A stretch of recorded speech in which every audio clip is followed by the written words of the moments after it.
Привіт, друзі! Покажу, як розтягнути і розслабити квадратний м'яз спини.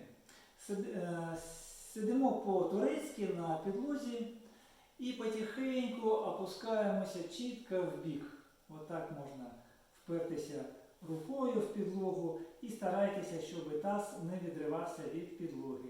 У вас натягнеться врешті-решт там цей м'яз в глибині спини біля хребта. Отак посиділи. І тепер робимо глибокий вдих 6 секунд.